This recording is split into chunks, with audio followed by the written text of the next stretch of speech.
ভার্বের অবজেক্ট তুমি কিভাবে পাবে একটা জিনিস আমি শেয়ার করতেছি। ধরো তুমি ভার্বকে প্রশ্ন করবা, কি দিয়ে প্রশ্ন করবা?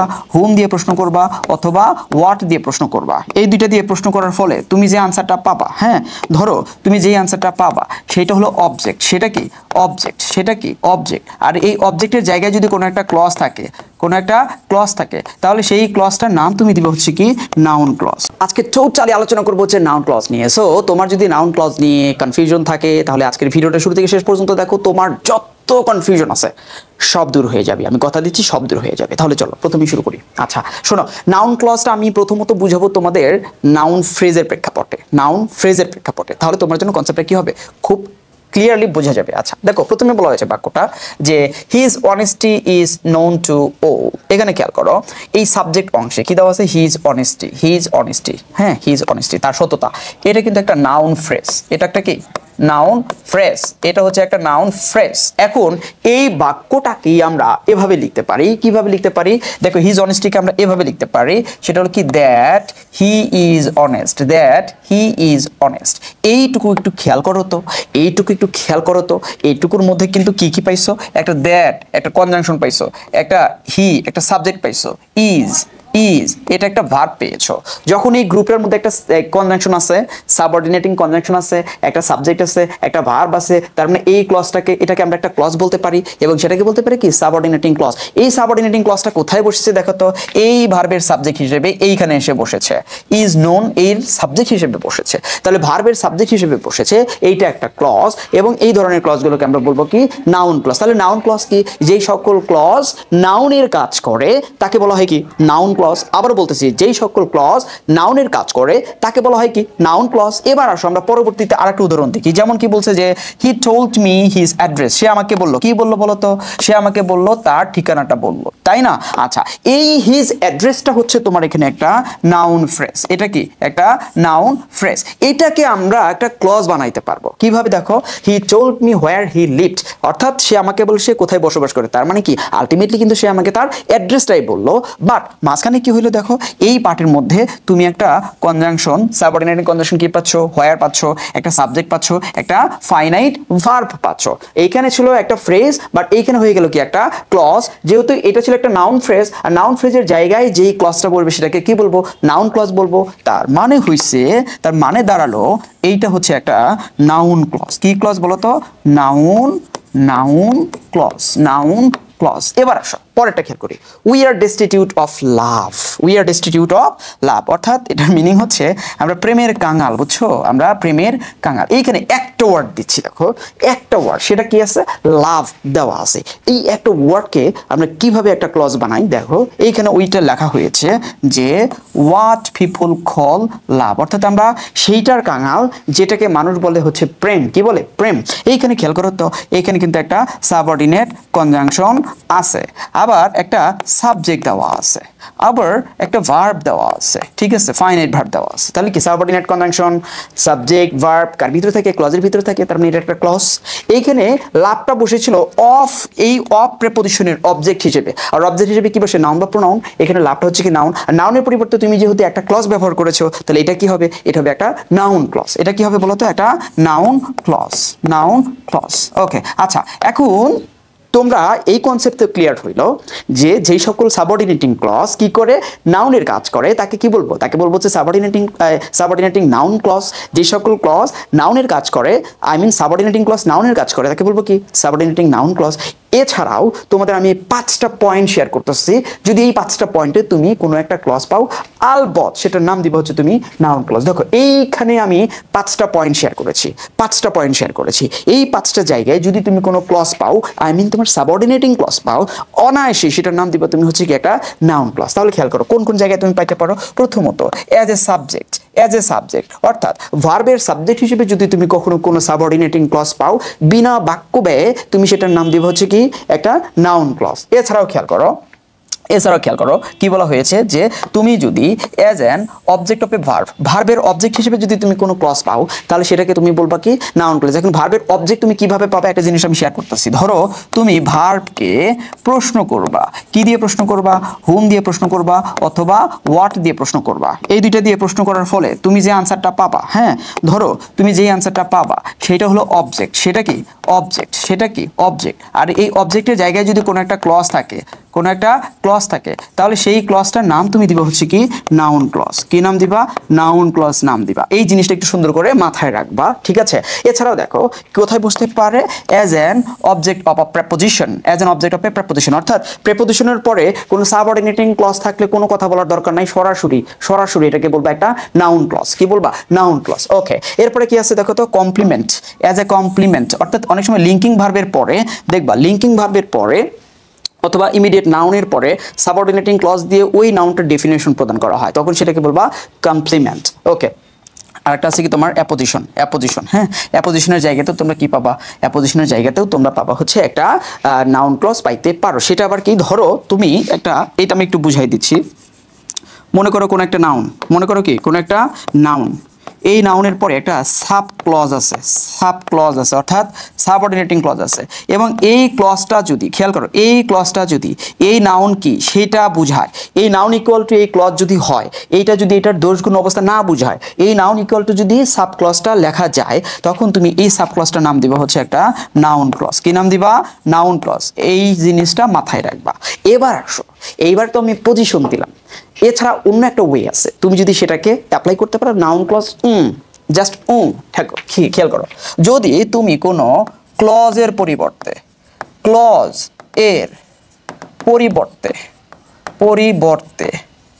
হ্যাঁ ইট বসাতে পারো,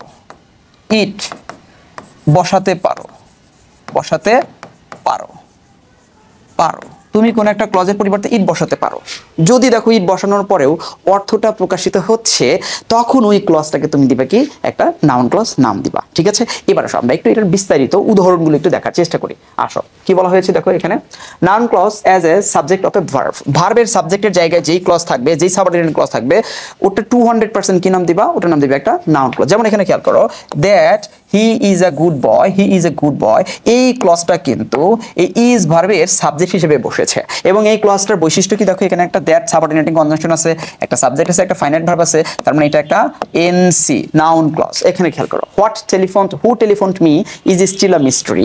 এইখানেও খেয়াল করো, আমাদের যে ক্লজটা আছে হু টেলিফোনড মি, এই ক্লজটা কিন্তু ইজ এই ভার্বের সাবজেক্ট হিসেবে বসেছে, সুতরাং এটা হচ্ছে কি একটা নাউন ক্লজ। পরেরটা খেয়াল করো, when he will return is uncertain। এইখানে খেয়াল করো, এটাও কিন্তু ইজ ভার্বের সাবজেক্ট হিসেবে বসে, সুতরাং এটাও কি একটা এনসি। শেষেটা খেয়াল করো, why the boy left the place, এটাও কিন্তু ইজ ভার্বের সাবজেক্ট হিসেবে বসে, সুতরাং এটা হচ্ছে কি একটা এনসি। আচ্ছা, মজার বিষয় হচ্ছে তুমি এই জিনিসগুলোকে অন্যভাবে লিখতে পারবা। কিভাবে লিখতে পারবা? এই প্রত্যেকটা ইজের সামনে, প্রত্যেকটা ক্লজের পরিবর্তে তুমি দেখো ইট ব্যবহার করো,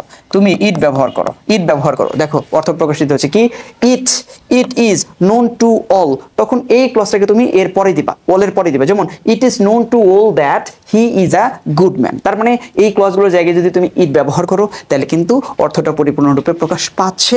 সুতরাং তুমি ভার্বের সাবজেক্ট হিসেবে যদি কোনো ক্লজ পাও, সেই ক্লজটার নাম দিবা হচ্ছে কি একটা নাউন ক্লজ, ঠিক আছে? আচ্ছা, এবার আসো পরের উদাহরণটা খেয়াল করি। পরেরটা কি বলছে? As an object of a verb, একটা ভার্বের কি হিসেবে বলো তো? একটা ভার্বের অবজেক্ট হিসেবে। এখন একটা ভার্বের অবজেক্ট হিসেবে যে বসে, এটা তুমি কিভাবে বুঝবা? তখন ওই যে একটু আগে তোমাদেরকে বললাম যে তোমরা এই ভার্বকে প্রশ্ন করবা, কি দিয়ে প্রশ্ন করবা? হুম অথবা হোয়াট দিয়ে প্রশ্ন করবা। ক্লজের ক্ষেত্রে বেশিরভাগ তোমরা যেটা পাবা সেটা হলো হোয়াট দিয়ে ক্লোজ করে, মানে প্রশ্ন করি তুমি একটা ক্লজ এখানে আনসার হিসেবে পেতে পারো। যেমন এখানে খেয়াল করো, I hopped that it was true. এখানে সাবঅর্ডিনেটিং ক্লজ কোনটা? সাবঅর্ডিনেটিং ক্লজ হচ্ছে এইটা। এখন তুমি হোপ ভার্বকে একটু প্রশ্ন করো তো, যে আমি কি প্রত্যাশা করেছিলাম? আমি প্রত্যাশা করেছিলাম দ্যাট ইট ওয়াজ ট্রু, তার মানে তুমি এখানে কিন্তু অবজেক্টটা পেয়ে যাচ্ছ। সো এটাকে তুমি নাম দিবা এনসি, আই মিন তোমার নাউন ক্লজ। পরে বলছে we know that the earth moves round the sun. আচ্ছা, আমরা কি জানি? প্রশ্ন করো, নো ভার্বকে প্রশ্ন করো, তখন দেখবে এই আনসারটা পাবা। আমরা কি জানি? আমরা জানি যে the earth moves round the San, so এটা হচ্ছে আমাদের একটা এনসি। পরেরটা খেয়াল করো, দ্য বয় ডিনাইড। আচ্ছা, বালকটি কি অস্বীকার করলো? দেখো তো কি অস্বীকার করলো? That he had written the letter. So এখানে কিন্তু আমরা অবজেক্ট হিসেবে পাচ্ছি এটার নাম দেবো আমরা হচ্ছে NC. I do not know, আচ্ছা আমি কি জানি না, আমি জানি না যে কি জানি না বলো তো, আমি জানি না when he shall return. So এটাও কিন্তু তুমি ভার্বের অবজেক্ট হিসেবে পাচ্ছ, প্রশ্ন করে পাচ্ছ, এটা হচ্ছে কি NC. I asked the boy, আচ্ছা আমি বালকটিকে কি জিজ্ঞাসা করলাম, আমি বালকটিকে জিজ্ঞাসা করলাম যে হাউ ওল্ড হি ওয়াজ, তার বয়স কত ছিল, ঠিক আছে না? সো এটা হচ্ছে কি একটা এনসি। খুব সহজেই তোমরা এই এনসি গুলোকে শনাক্ত করতে পারবা। এরপর এটা যেটা বলছি দেখো যে object of A preposition, object of A preposition, object of A preposition. আচ্ছা প্রেপোজিশনের অবজেক্ট কি মনে রাখবা, প্রেপোজিশনের পরে যেই শব্দ বা শব্দ সমষ্টি বা যে বাক্য বসবে ওই বাক্য ওই শব্দ সমষ্টিকে বলবো উক্ত প্রেপোজিশনের অবজেক্ট, অর্থাৎ প্রেপোজিশনের পরে যা থাকে সেটাই বলা হয় কি প্রেপোজিশনের অবজেক্ট। আর এইখানে যদি কোনো একটা ক্লজ পাও বিনা বাক্য পেয়ে তুমি কি নাম দিবা, সেটার নাম দেবো হচ্ছে একটা নাউন ক্লজ। এবার খেয়াল করো, আমরা একটু প্রেপোজিশন গুলো খেয়াল করি। প্রথমে এই প্রেপোজিশন কি দেওয়া আছে দেখো তো, এট এর পরে তুমি খেয়াল করো একটা সুন্দর বাক্য দেওয়া আছে, কি দেওয়া আছে, হোয়াট হি সেড। এটা একটা সাবঅর্ডিনেটিং ক্লজ। কিভাবে সাবঅর্ডিনেটিং ক্লজ, দেখো এখানে একটা সাবঅর্ডিনেট কনজাংশন আছে, একটা সাবজেক্ট আছে, একটা ভার্ব আছে, সুতরাং এটাকে আমরা নাম দেবো কি, এটা হচ্ছে আমাদের এনসি। এনসি পরেরটা, দে ওয়্যার শিওর, এই দেখো এটা হচ্ছে একটা প্রেপোজিশন, এই প্রেপোজিশনের পরে একটা সাবঅর্ডিনেটিং কনজাংশন আছে, how he would do the task, সুতরাং এটাকে আমরা বলবো হচ্ছে এনসি। পার্টটা বলছে my father knows nothing of what I will do, এইখানে খেয়াল করো প্রেপোজিশন হচ্ছে কি অফ, এই অফ এর পরে একটা সাবঅর্ডিনেটিং কনজাংশন ক্লজ আছে, সেটা হলো হোয়াট আই উইল ডু, সুতরাং এটাকে আমরা নাম দেবো হচ্ছে এনসি। কি নাম দেবো, এনসি। এবার খেয়াল করো লিসেন টু, টু হচ্ছে একটা প্রেপোজিশন, এই টুর পরে একটা ক্লজ আছে, সেটা কি আছে দেখো তো, এই টুর পরে যে ক্লজটা আছে সেটা হলো হোয়াট আই সে, এটা হচ্ছে একটা সাবঅর্ডিনেটিং ক্লজ, সো এটা হচ্ছে একটা নাউন ক্লজ। এইবার আসো পরের পার্টটা কি বলা হয়েছে, অ্যাজ এ কমপ্লিমেন্ট। মনে রাখবা এখানে আমি তোমাদের একটা জিনিস একটু বোঝানোর চেষ্টা করি, কমপ্লিমেন্টটা কি। ধরো লিঙ্কিং ভার্ব,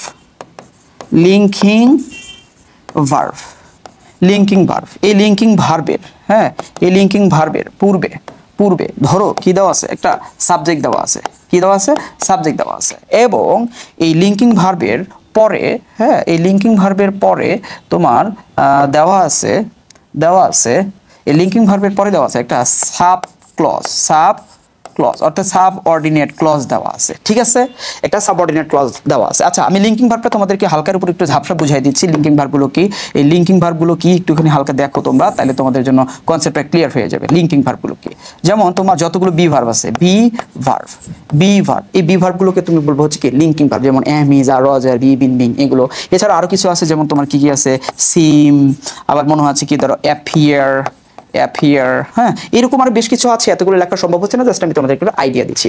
এই যে বি ভার্ব অথবা তোমার এই লিঙ্কিং ভার্বগুলোর পূর্বে যে সাবজেক্টটা থাকবে সেই সাবজেক্ট এবং লিঙ্কিং ভার্বের পরে যে সাবঅর্ডিনেট কি থাকবে, কনজাংশনটা ক্লজটা থাকবে, যে সাবঅর্ডিনেট ক্লজটা থাকবে, সেটা যদি একই জিনিস হয়, একই ব্যক্তি হয়, তাহলে তুমি এই ক্লজটাকে বলবা হচ্ছে এই সাবজেক্টের একটা কমপ্লিমেন্ট। আর এই কমপ্লিমেন্ট যে কি হয়, নাউন হয়, অ্যাডজেক্টিভ হয়, অ্যাডভার্ব হয়। বাট এখানে যদি দেখো তুমি একটা নাউন ক্লজ, মানে একটা ক্লজ আছে, সেই ক্লজটা এটাকে ডিফাইন করতেছে, এটার পরিচয় দিচ্ছে, তখন এটাকে তুমি বলবো হচ্ছে অনায়াসেই নাউন ক্লজ বলবা। কি বলবা, এটাকে বলবো হচ্ছে নাউন ক্লজ। ওকে, আচ্ছা এবার আসো তো কি হয়েছে একটু দেখি উদাহরণগুলো, যে this is what we expect. আচ্ছা দিস বলতে কি বোঝাচ্ছি, দিস ইজ, এটা হয়, এটা কি বলো তো, এটা হচ্ছে হোয়াট উই এক্সপেক্ট, আমরা যা চেয়েছিলাম তা। এটা কি, এটা হচ্ছে আমরা যা চেয়েছিলাম তা, সুতরাং এটা হচ্ছে একটা কমপ্লিমেন্ট। কিসের কমপ্লিমেন্ট, ওই যে এটা দিস এর কমপ্লিমেন্ট হচ্ছে এটা কমপ্লিমেন্ট, আর এটাকে আমরা বলবো হচ্ছে এনসি। কি বলবো, নাউন ক্লজ। পরেরটা বলছে the fact is that he is a thief. The fact, আচ্ছা ফ্যাক্টটা কি বলতো, আমরা যদি বলি এখানকার ফ্যাক্টটা কি, ফ্যাক্ট হচ্ছে যে সে একজন চোর, এই যে চোর এবং fact, he is a thief এবং দ্য ফ্যাক্ট, এই দুটো জিনিস কিন্তু একই জিনিস, তাই এটাকে আমরা বলবো কি একটা এনসি বলবো। বলছে my belief is that he will not come in time. আচ্ছা আমার বিশ্বাসটা কি বলতো, আমি যে জিনিসটা বিশ্বাস করি সেই বিশ্বাসটা কি, আমার বিশ্বাসটা হচ্ছে যে সে সময় মতো আসবে না, এটা হলো আমার বিশ্বাস। তার মানে মাই বিলিফটার ডেফিনেশন দিচ্ছে এইটা, আমার বিশ্বাসটা কি সেটাকে আমি এখানে রিলে করেছি,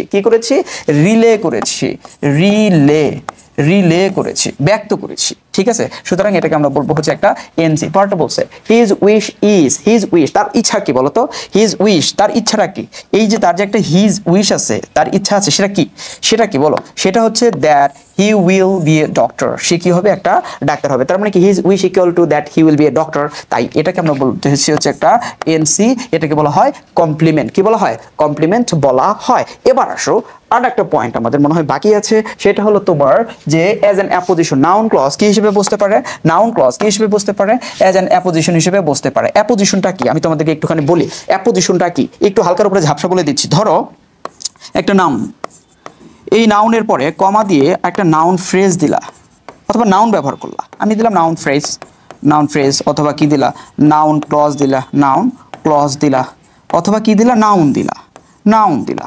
এইরকম নাউনের পরে কমাযুক্ত এরকম যদি কোনো জিনিস তুমি ব্যবহার করো, এরকম যদি কোনো জিনিস ব্যবহার করো যেটা দিয়ে মূলত তুমি এই নাউন সম্পর্কে অতিরিক্ত তথ্য দিচ্ছ, একে তুমি বিশেষায়িত করতেছো না, এর তুমি গুণ প্রকাশ করছো না, জাস্ট অতিরিক্ত তথ্য, আই মিন তোমার এক্সট্রা ইনফরমেশন, অথবা তুমি বলতে পারো তার অতিরিক্ত একটা পরিচয় দিচ্ছ। তখন এই জায়গাতে যদি নাউন থাকে অ্যাপোজিশন, নাউন ফ্রেজ থাকলে অ্যাপোজিশনাল ফ্রেজ, আর নাউন ক্লজ থাকলে সেটাকে noun clause as an apposition, appositive noun clause সেটাকে বলা হয়। সো এইরকম যদি থাকে তাহলে তুমি সেটাকে এই জায়গাতে থাকলে সেটাকে তুমি অবশ্যই কি দিবা, নাউন ক্লজ নাম দিবা। এবার আমরা একটু এই জিনিসটাকে সত্যতা যাচাই করে দেখবো যে আসলে এই জিনিসটা কার্যকরী কিনা। দেখো কি বলছে, দেয়ার ইজ এ রুমার দ্যাট হি ইজ ডেড। রুমার মানে তোমার হলো আর কি, হ্যাঁ গুজব। আচ্ছা গুজবটা কি বলতো, এই গুজবটা কি, সেই গুজবটা হচ্ছে যে সে নাকি মারা গেছে, এটা একটা গুজব। তাহলে এই গুজবটার ডেফিনেশন দিয়েছে কার মাধ্যমে বলতো, এই যে দ্যাট ক্লজের মাধ্যমে ডেফিনেশনটা দিয়েছে। সুতরাং এটাকে আমরা বিনা বাক্য ব্যয় বলবো, এটা একটা নাউন ক্লজ। কি বলবো, নাউন ক্লজ। পার্টটা বলছে the fact that he is no more is painful. আচ্ছা দ্য ফ্যাক্ট, আচ্ছা ফ্যাক্টটা কি বলতো, ফ্যাক্টটা কি, এখানে যে ফ্যাক্টের কথা বললো, ফ্যাক্টটা কি, এই ফ্যাক্ট হচ্ছে যে that he is no more, এই সাবঅর্ডিনেটিং ক্লজ দিয়ে ফ্যাক্টটাকে সেটাকে ডিফাইন করার চেষ্টা করছে।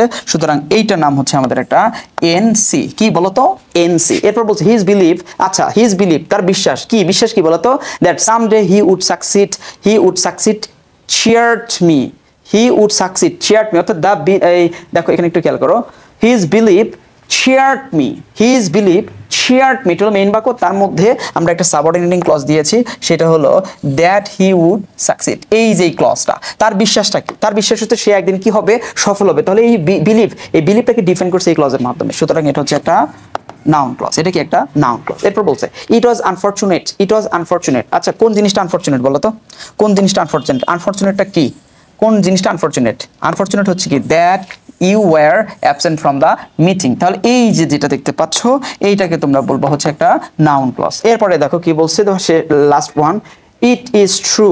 আচ্ছা কোন জিনিসটা true, that the boy is honest. True কোন জিনিসটা বলো, দ্য বয় ইজ অনেস্ট, ঠিক আছে না। আচ্ছা দ্য বয় ইজ অনেস্ট, অর্থাৎ it equal to the boy is honest, এখানে কিন্তু আমরা এইভাবে ফরমেশনটা পাচ্ছি। সুতরাং এটাকে আমরা কি বলতে পারি, এটাকে আমরা বলবো একটা এনসি। আশা করি তোমরা নাউন ক্লজ সম্পর্কে একটা ভালো ধারণা পেয়েছো। দেখা হবে নেক্সট ভিডিওতে, যেখানে আমি আলোচনা করব হচ্ছে অ্যাডজেক্টিভ ক্লজ। টিল দেন আল্লাহ হাফেজ, বাই বাই।